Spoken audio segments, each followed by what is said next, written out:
Test 4. You will hear a number of different recordings, and you will have to answer questions on what you hear. There will be time for you to read the instructions and questions, and you will have a chance to check your work. All the recordings will be played once only. The test is in 4 sections.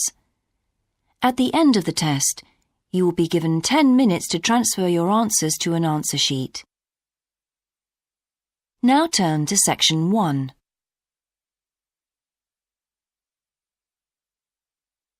Section 1. You will hear a man telephoning to ask about a job in a hotel. First, you have some time to look at questions 1 to 4.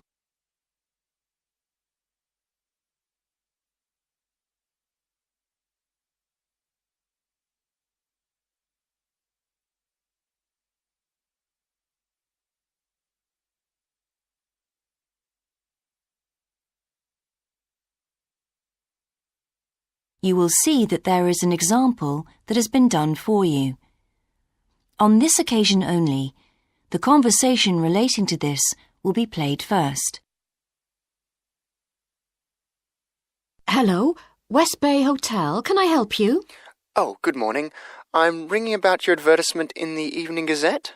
Is that the one for temporary staff? That's right.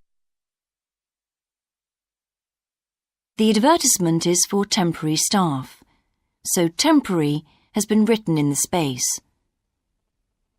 Now we shall begin. You should answer the questions as you listen, because you will not hear the recording a second time. Listen carefully and answer questions 1 to 4. Hello, West Bay Hotel. Can I help you? Oh, good morning. I'm ringing about your advertisement in the Evening Gazette. Is that the one for temporary staff? That's right. Yes, I'm afraid the person who's dealing with that isn't in today, but I can give you the main details if you like. Yes, please. Could you tell me what kind of staff you're looking for? We're looking for waiters at the moment. There was one post for a cook, but that's already been taken. Oh, right. What are the hours of work? There are 2 different shifts. There is a day shift from 7 to 2 and a late shift from 4 till 11. And can people choose which one they want to do? Not normally, because everyone would choose the day shift, I suppose. You alternate from one week to another. OK, I'm just writing all this down. What about time off? You get 1 day off, and I think you can negotiate which one you want. It's more or less up to you, but it has to be the same one every week. Do you know what the rates of pay are? Yes, I've got them here. You get £5.50 an hour, and that includes a break. Do I have to go home to eat, or...? You don't have to. You can get a meal in the hotel if you want to, and there's no charge for it, so you might as well. Oh, good. Yes, so let's see. I get £231 a week. You'd also get tips. Our guests tend to be quite generous. Before you hear the rest of the conversation, you have some time to look at questions 5 to 10.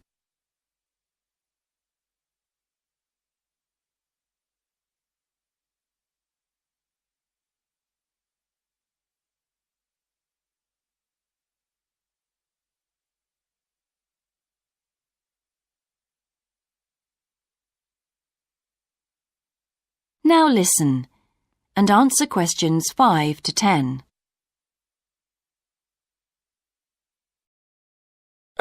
Is there a uniform? What about clothes? Yes, I forgot to mention that. You need to wear a white shirt, just a plain one, and dark trousers.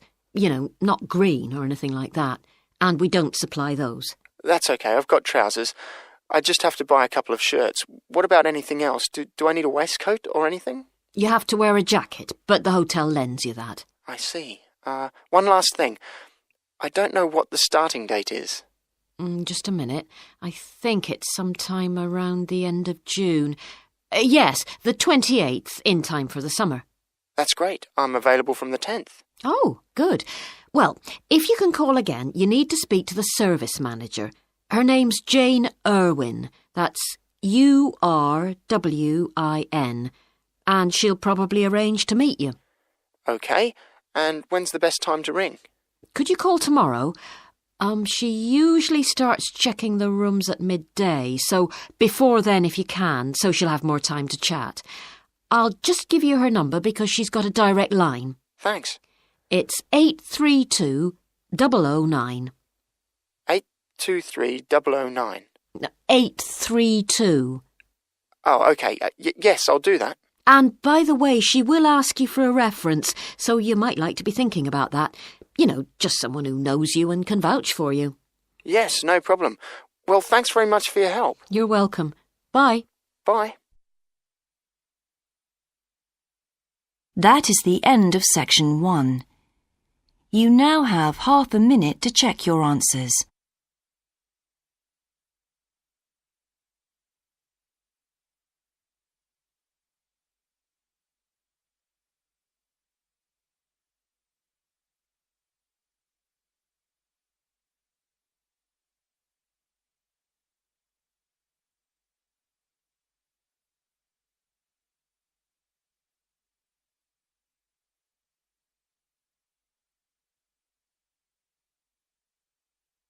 Now turn to section 2.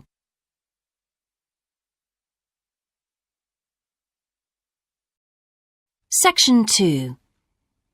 You will hear a man being interviewed on local radio about a plan to improve a suburb called Red Hill. First, you have some time to look at questions 11 to 13.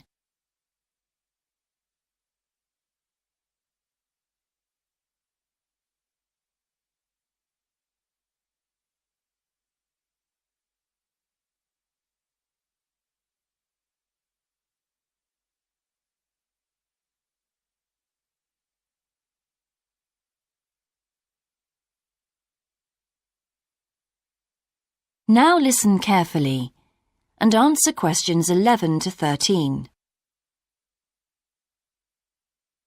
Good morning and welcome again to Your City Today. With me today is Graham Campbell, a councillor from the City Council. He'll be telling us about the plan to improve the fast-growing suburb of Red Hill. Good morning, Graham, and welcome to the show. Good morning, Carol. Now, Graham, I understand that there has been a lot of community consultation for the new plan. Yes, we've tried to address some of the concerns that local groups told us about. People we've heard from are mainly worried about traffic in the area and in particular the increasing speed of cars near schools. They feel that it's only a matter of time before there's an accident as a lot of children walk to the school. So we're trying to do something about that. Another area of concern is the overhead power lines. These are very old and a lot of people we spoke to asked if something could be done about them. Well, I'm happy to report that the power company have agreed to move the power lines underground at a cost of $800,000. I think that will really improve the look of the area as well as being safer. That's good to know. But will that mean an increase in rates for the local businesses in that area? Well, the power company have agreed to bear the cost of this themselves after a lot of discussion with the council. This is wonderful news, as the council now has some extra funds for us to put into other things like tree planting and artwork. Before you hear the rest of the interview, you have some time to look at questions 14 to 20.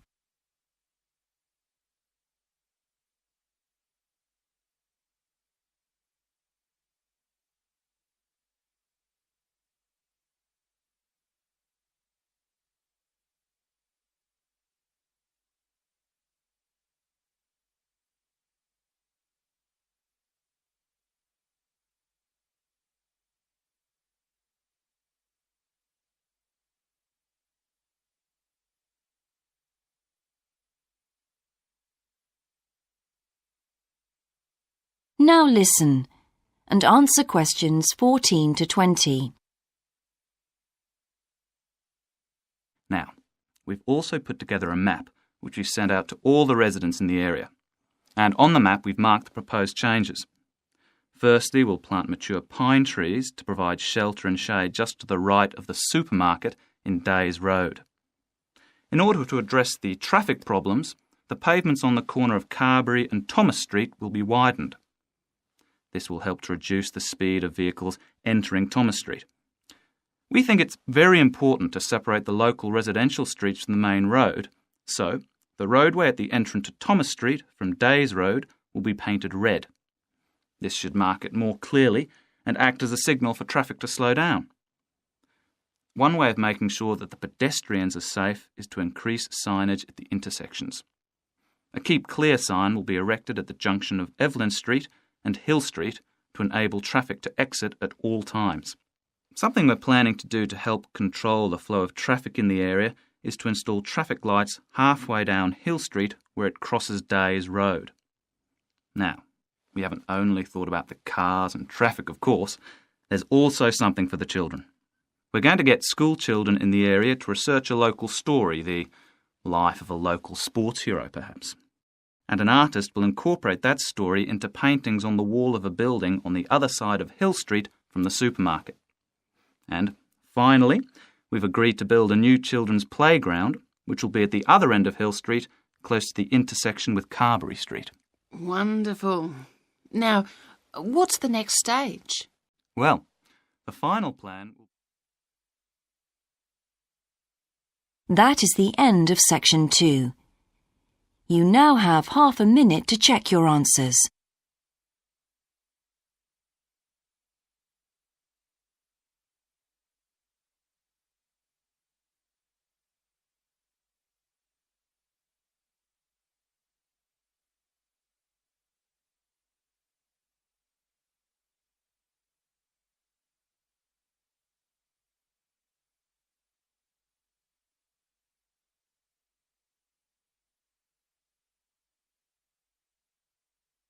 Now turn to section 3.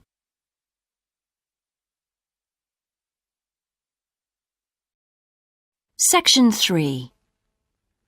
You will hear two students called Dan and Jeannie discussing their studies at university.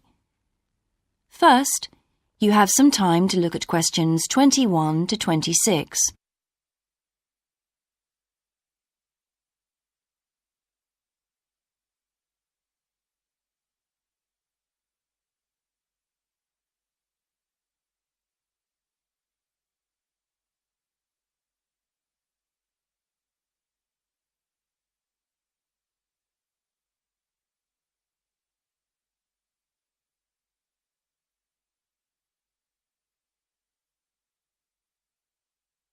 Now listen carefully and answer questions 21 to 26.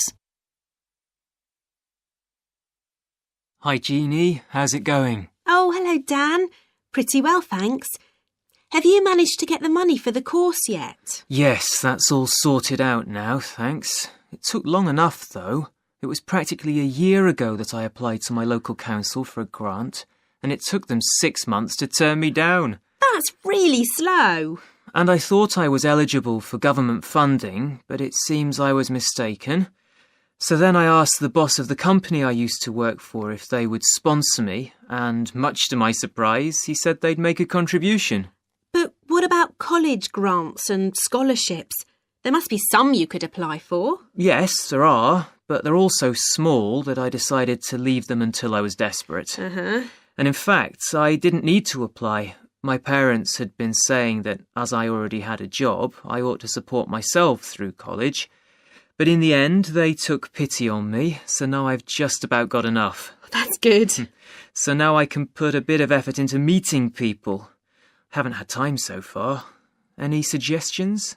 What about joining some college clubs? Oh, right. You joined several, didn't you? Yes, I'm in the drama club. It's our first performance next week, so we're rehearsing frantically, and I've got behind with my work. But it's worth it. I'm hoping to be in the spring production too. I've never liked acting. Are you doing anything else? I enjoyed singing when I was at school, so I joined a group when I came to college. I don't think the conductor stretches us enough, though, so I'll give up after the next concert. And I also joined the debating society. It's fun, But with all the rehearsing I'm doing, something has to go, and I'm afraid that's the one. Do you do any sports? Yes, I'm in one of the hockey teams. I'm not very good, but I'd really miss it if I stopped. I decided to try tennis when I came to college, and I'm finding it pretty tough going. I'm simply not fit enough. Nor me. I think I'll give that a miss. I'm hoping it'll help me to build up my stamina, but it'll probably be a long haul. Good luck. Thanks. How are you finding the course? I wish we had more seminars. What? I'd have thought we had more than enough already. All those people saying clever things that I could never think of. It's quite interesting, but I wonder if I'm clever enough to be doing this course. I find it helpful to listen to the other people. I like the way we're exploring the subject and working towards getting insight into it. How do you get on with your tutor? I don't think I'm on the same wavelength as mine, so I feel I'm not getting anything out of the tutorials. It would be more productive to read a book instead. Oh, mine's very demanding. She gives me lots of feedback and advice, so I've got much better at writing essays. And she's helping me plan my revision for the end-of-year exams. Do tell me, I always struggle with revision. Before you hear the rest of the discussion, you have some time to look at questions 27 to 30.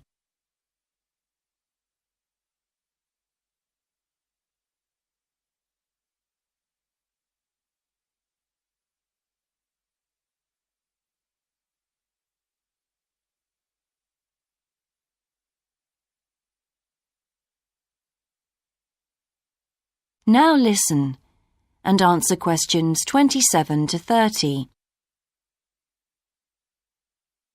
Well, the first thing is to find out exactly what's required in the exams. Would it help to get hold of some past papers? Yes, they'll help to make it clear. Right, I'll do that. Then what? Then you can sort out your revision priorities based on what's most likely to come up. I put these on a card and read them through regularly. Uh-huh. But that isn't enough in itself. You also need a timetable to see how you can fit everything in the time available. Then keep it in front of you while you're studying. I've done that before, but it hasn't helped me. Maybe you need to do something different every day. So if you break down your revision into small tasks and allocate them to specific days, there's more incentive to tackle them. With big topics, you're more likely to put off starting. Good idea. And as I revise each topic, I write a single paragraph about it. Then later I can read it through quickly and it helps fix things in my mind. Oh, that's brilliant. I also write answers to questions for the exam practice. It's hard to make myself do it though. Well, I'll try. Thanks a lot, Jeannie. That's a great help. No problem. See you around. Bye. That is the end of section 3.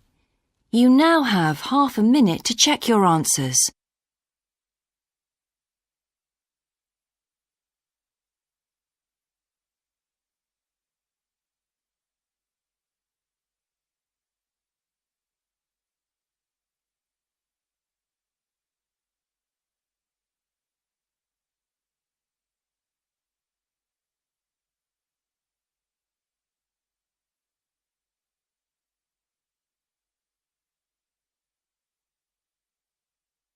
Now turn to section 4.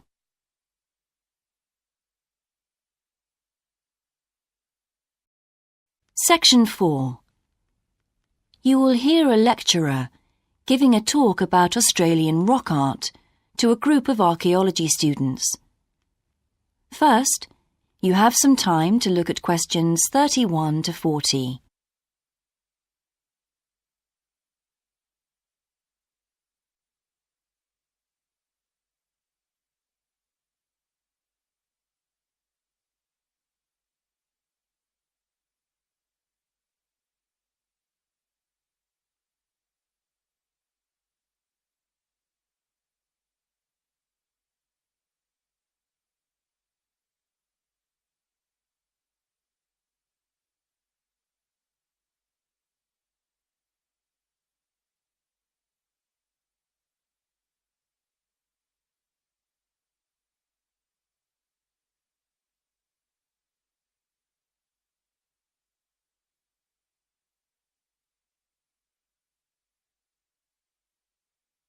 Now listen carefully and answer questions 31 to 40.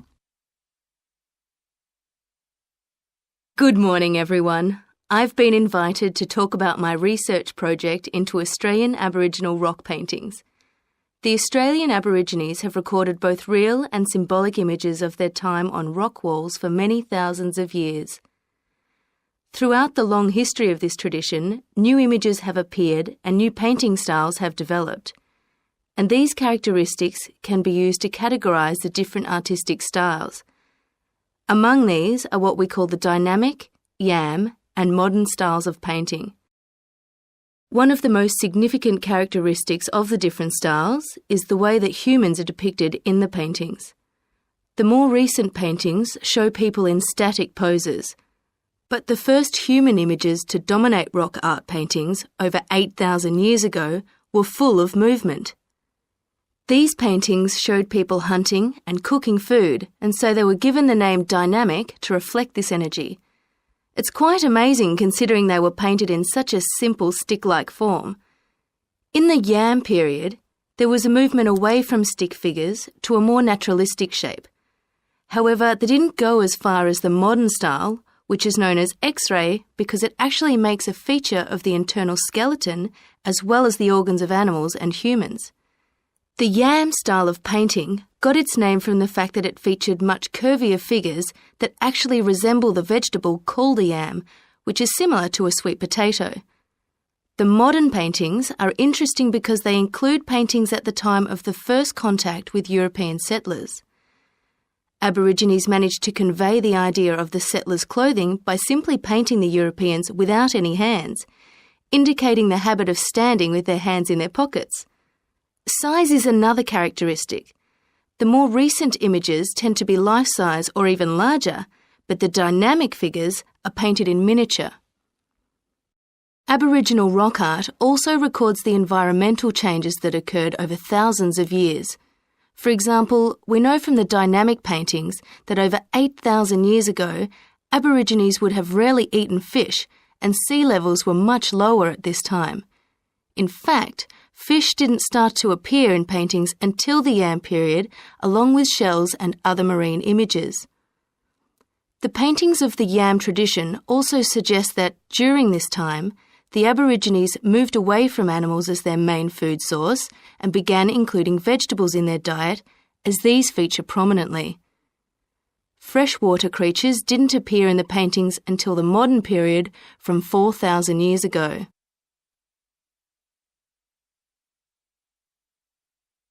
So these paintings have already taught us a lot. But one image that has always intrigued us is known as the rainbow serpent.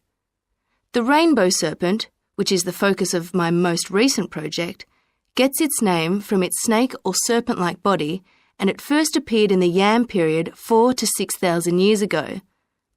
Many believe it is a curious mixture of kangaroo, snake and crocodile. But we decided to study the rainbow serpent paintings to see if we could locate the animal that the very first painters based their image on. The yam period coincided with the end of the last ice age. This brought about tremendous change in the environment, with the sea levels rising and creeping steadily inland. This flooded many familiar land features and also caused a great deal of disruption to traditional patterns of life, hunting in particular. New shores were formed and totally different creatures would have washed up onto the shores. We studied 107 paintings of the rainbow serpent and found that the one creature that matches it most closely was the ribboned pipefish, which is a type of seahorse. This sea creature would have been a totally unfamiliar sight in the inland regions where the image is found, and it may have been the inspiration behind the early paintings. So, at the end of the Ice Age, there would have been enormous changes in animal and plant life. It's not surprising, then, that the Aborigines linked this abundance to the new creatures they witnessed. Even today, Aborigines see the rainbow serpent as a symbol of creation, which is understandable given the increase in vegetation and the new life forms that featured when the image first appeared. That is the end of section 4. You now have half a minute to check your answers.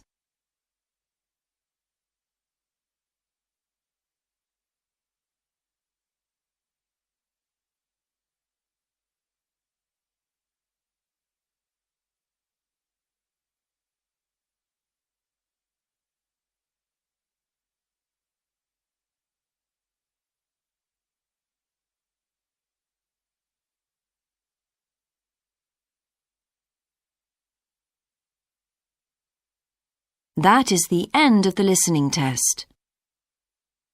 In the IELTS test, you would now have 10 minutes to transfer your answers to the answer sheet.